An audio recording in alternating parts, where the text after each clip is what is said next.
Hey guys, today I'm going to show you 5 sound design tricks that I think every producer and artist should know. And these tricks really do add the most life and excitement to my songs. I'm just really excited to show them to you. Sound design, in my opinion, is one of the hardest skills of music production, but I can guarantee you this, that if you watch the entire video from beginning to end, that I will have you feeling at least 20% better at designing some cool sounds by the end of this video. But before we jump into that, make sure you check out Orbital for XFER Serum, which just dropped a few days ago. Orbital is a sound bank for XFER Serum that I literally made to eliminate the need to have to go and buy expensive synths like Nexus 3 and Omnisphere 2. So if you're a producer of future bass, future house, or other melodic genres, I really do think you would love Orbital, so go ahead and check it out. Let's go ahead and jump into this video. Okay guys, so the first sound design trick that I want to go over with you is how to take your vocal chops from dead to exciting. So when you make a raw vocal chop melody, it's just going to sound dry and really just dead and not that exciting. So my vocal chop melody that I want to show you is the one we used from last video, but I really didn't describe what I did to make it sound too much better. So here's our melody.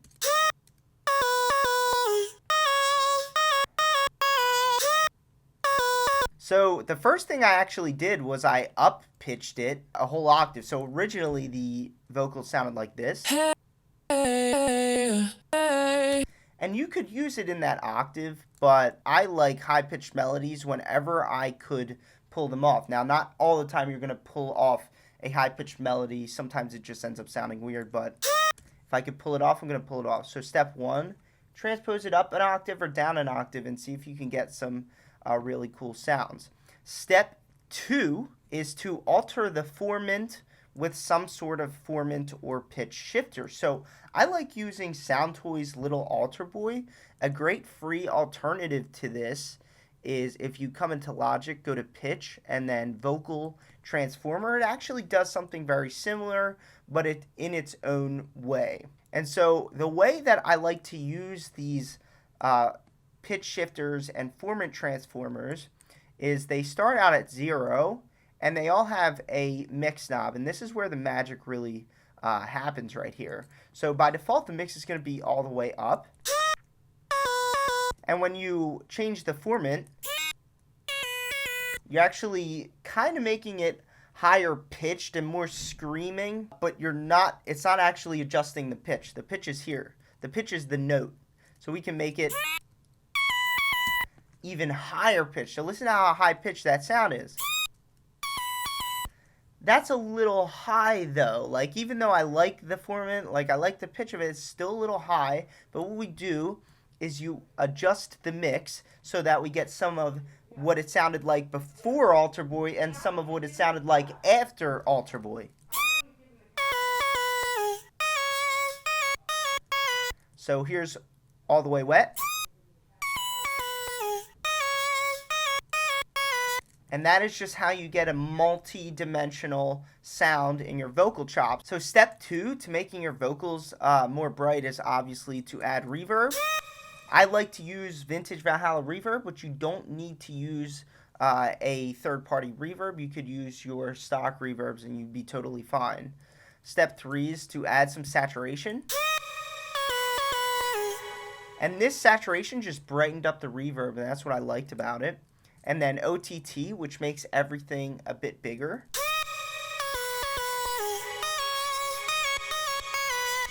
Now that's a lot going on now. It's a big change from this to this.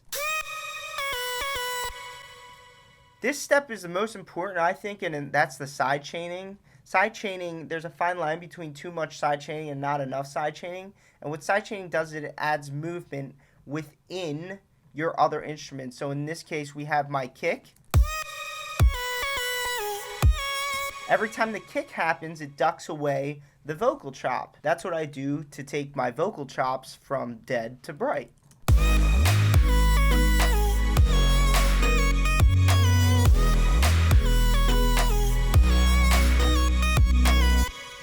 Okay guys, so sound design trick number 2 that you have to know this one.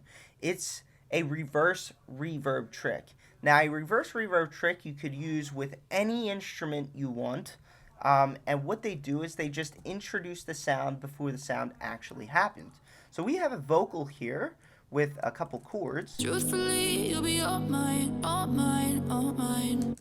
And let's just say that this is the intro of the song over here, and I wanted to introduce these vocals without actually introducing them. And so what a reverse reverb trick does is it hints the instrument before you actually bring the instrument in. And I'm going to show you how to do a reverse reverb trick so that it sounds good every time.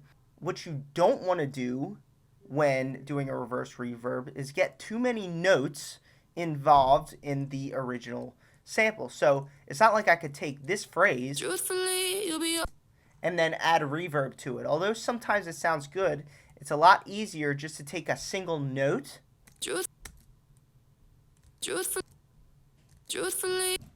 So right here, when she says truthfully, that's enough note that I could get a really good effect from. So right there, a single note, and then we go ahead and add our reverb plugin. You can use any reverb plugin to do this, and they're all going to have a slightly different character, and you just pick the one that you like. So I'm going to take the Chroma Reverb, which is the stock reverb. FL Studio has a really amazing stock reverb plugin, and then Ableton, I'm not too sure about their reverb plugins. What I like about Chroma Reverb is that it keeps a lot of that high frequency information. And now we can put our wet knob all the way up, put our decay up, which is the length of time that the reverb's actually going. And then what I do is I give myself some gain here, and then we're going to make a little loop. And we're just going to bounce this in place. And so now we have our original sample, but if we stretch it, we can see the reverb tail. So what I do is I cut off the original sample, and then we just get this nice reverb tail. And we're going to go ahead and listen to this real quick. And what I like to do is I just like to fade in, just so we don't get that poppy sound. And I'm going to double click it, click File, Functions, and Reverse. And so then what we end up with is something like this. A reversed reverb plugin. And to make these things really beautiful, what I like to do is add echo and then some more reverb so that it's a very smooth transition from the reversed reverb signal to the original vocal.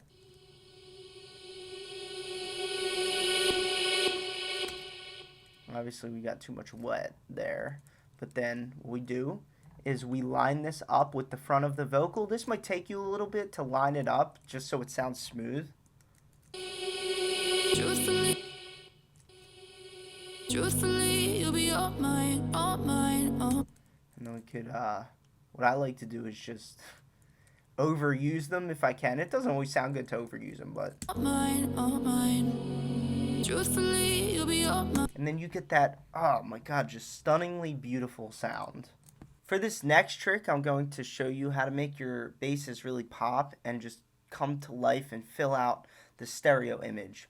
So there's two parts to this with designing your bass. There's getting the sub bass right, which is the monophonic signal, which is the signal right in front of the stereo image. And then there's the wide signal, the optional wide signal that you can add on top of that sub bass and just have this tag team of basses really ringing out in the stereo image.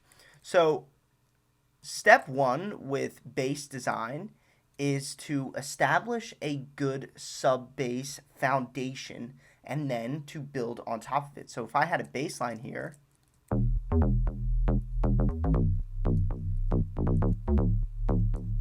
and this is the bass in this song here,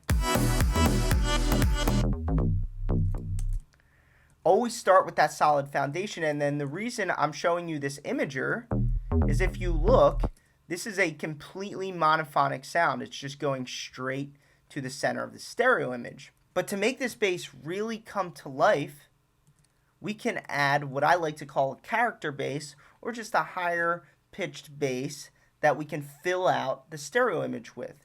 And so this second layer sounds like this. Mind you, there is no low frequencies in this layer. This is simply just a wider bass sound that, coupled with my original bass sound, sounds like this. So without the wide bass, we get this, a nice bass sound, but with it, it really adds all that dimension to it. And I like to have 2 layers do this instead of 1, so that we can have the sub bass just being that foundational sound, and then we can make it wider with this second layer. And to show you how to actually make that layer, simply just take your sub bass. If your sub bass, sounds good enough, you can go ahead and add a different layer. But my sub bass sounded good enough so that I could just take it. I could low cut it. I could low cut it like that, and then just add a nice chorus plugin to spread it out a bit.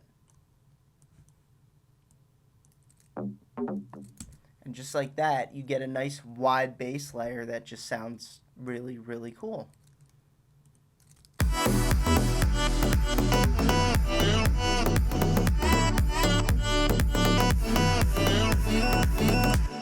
For this next sound design trick, I'm going to show you how to add a bunch of excitement and character to your snares. So we have a simple kick and snare line here.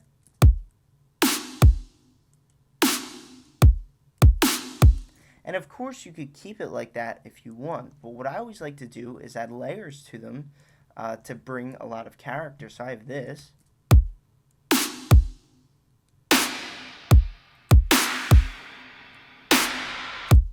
And that just adds so much variation to each snare. So the way we actually do this is you can get effects, you could get claps, you could get other snares, you can get virtually whatever you want to get, and throw it on top of that snare with a bunch of reverb, and you can create something really cool.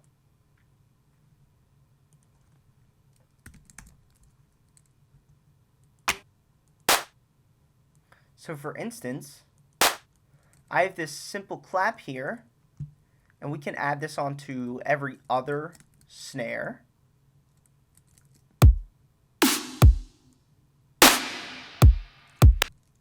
Wait, I'm going to mute this one.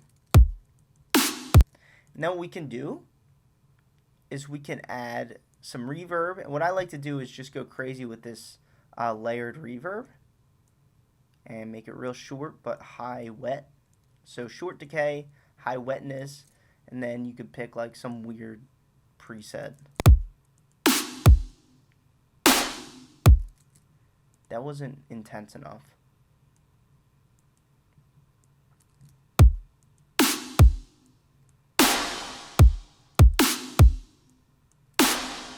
And then you could do something like that.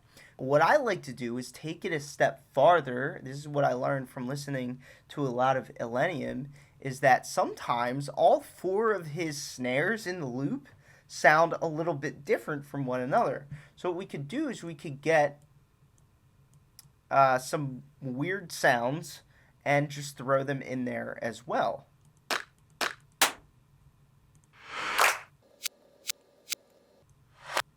So I'm going to take this little reverse sound, I'm going to put it in front of the 3rd snare in the drum loop. So that will get this.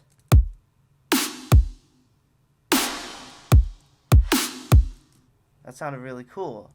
And so now our snares are really starting to come to life. Let's get one more sound and see if we can do something cool with it. I'm going to search effects this time.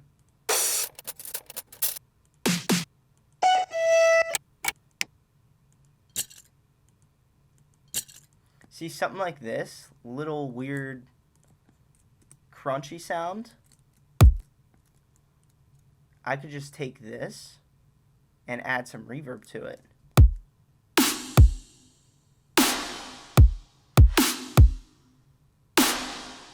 And then you can go ahead and just continue that for the rest of the snares in the line.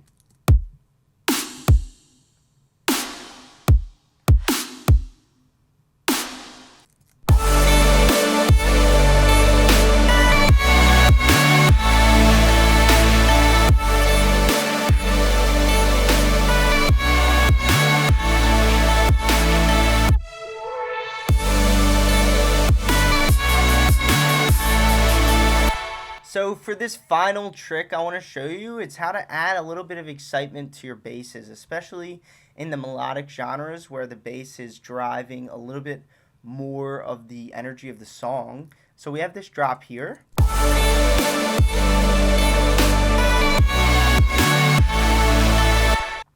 And I truly do believe that the bass bends did absolutely everything to bring life to this bass, rather than not having these bends at all. So it was a little decision like that that just added all the difference.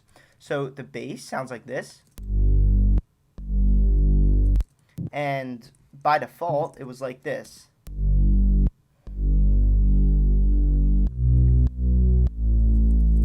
And of course, you can keep your basses like that, but I'm going to show you how to just add a little bit, 10% more to them to get that excitement. So I use Sylenth to make these basses, but you can use Serum to make them. You can use whatever synth you want. To make bending happen, what you have to do is you have to find the mono legato switch on your synth of choice, and you have to turn that on. This means that you can no longer play multiple notes at once. You can only play one note at once, and it will give you the option to bend them from note to note. And what you have to do is you have to give yourself a portamento speed that is slow enough so that when these notes switch from note to note, that you can actually hear the bend down to that switch. And so let's go ahead and take one of our, I don't know why this keeps happening. So let's take this and try it again. I'm going to take option and drag. Okay, there we go. And so what I like to do is a nice mixture of down bends and up bends. So I'm going to take this and bend it down.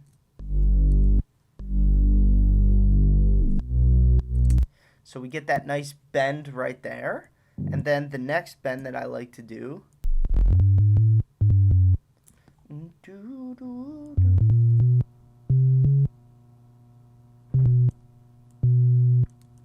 keep in mind, I do like to bend my basses at the end of each note. So we have the full note and then it bends down. And then we have the full note here and then it bends up. So let's go ahead and listen to this now.